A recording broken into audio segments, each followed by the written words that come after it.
Hi, welcome to our discussion about outlook on Indian market for the month of December 2025. I'm Stacy, and joining me here today is Mohit, a market analyst from the team of RichVik Wealth. Thank you, Stacy. It's great to be here. I'll be sharing my perspective on the key market trends, sectoral movements of December 2025, and what investors should watch out for as we head into January 2026. Let's start at the top. If you had to summarize December in one line, how would you describe the market environment? Range bound at the headline level, but very active underneath. Indices barely moved, yet sectors, flows, and macro signals all shifted meaningfully. Let's unpack the global picture first. How did markets perform internationally? Mixed overall. India's Nifty 50 slipped about 0.3%, but developed markets held up better. Japan closed slightly positive. The MSCI World Index gained around 0.7%, and Europe was strong, with the Euro 50 up over 2%. The US was softer, with the S&P 500 marginally negative. And what about emerging markets? Divergence there as well. Brazil rallied strongly, while China's Hang Seng and the broader emerging markets index remained weak. What stood out across asset classes? Commodities, particularly metals. The London Metals Exchange Index rose more than 8%. Oil was the opposite. Brent and WTI declined because of tariff uncertainty and geopolitical concerns. What is your analysis on currencies and rates? The dollar weakened overall but strengthened slightly against the rupee. At the same time, bond yields rose in India, the US, and Germany, so financing conditions stayed tight. Coming to India, the indices looked stable. Was that an accurate reflection? Only partially. The Nifty 50 and Nifty 200 were down just 0.3%, but sector moves were significant. Which sectors led during the month?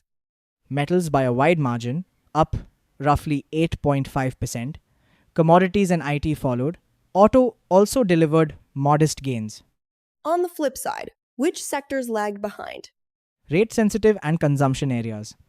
Financial services declined around 1%, consumption about 1.5%, FMCG softened, and realty was the weakest. Pharma, mid caps, and small caps also corrected. So, would it be fair to say this was more a case of sector rotation rather than broad-based market weakness? Exactly. Capital shifted between sectors rather than exiting the market. Foreign investor activity has been a concern for months. Did that trend continue? Yes. FIIs recorded net outflows of approximately rupees 343 billion in December, adding to heavy year-to-date selling. That remains a key pressure point. How did domestic investors respond? More stable. Mutual fund and institutional inflows continued, though at a measured pace. Domestic money helped cushion the impact of foreign selling. Let's talk about the economy. Do the fundamentals support the market? Broadly, yes. Private consumption expanded 7.9%. Gross fixed capital formation grew 7.3%. Government consumption dipped slightly, but investment and demand trends remain healthy. What does the fiscal situation look like? Improving. The fiscal deficit came in lower at 5.6%, and the government has outlined targets to reduce it further to 4.9% and then 4.4% over the next 2 years. How are household savings trends evolving? Household financial savings improved to about 6% of GDP, which supports long-term flows into financial assets. What are the near-term indicators telling us? Manufacturing PMI eased slightly, but stayed strong at 55, marking 51 straight months of expansion. GST collections were robust at 1.75 trillion. How did industrial and manufacturing activity shape up during the month? Core sectors rebounded, led by cement and steel. Industrial production accelerated to 6.7%, with manufacturing and mining driving growth. What is the state of credit growth in the economy? Credit growth strengthened to over 11% across agriculture, industry, and services. From a valuation standpoint, what is your view? Balanced. The Nifty trades near its 5-year average forward PE around 20 times, neither stretched nor cheap. Trade numbers were interesting this month. What changed from last month? Exports rose sharply to a 6-month high. Imports declined mainly due to lower gold and energy shipments. That helped narrow the trade deficit significantly. Are inflation concerns resurfacing, or are they largely under control for now? Limited for now.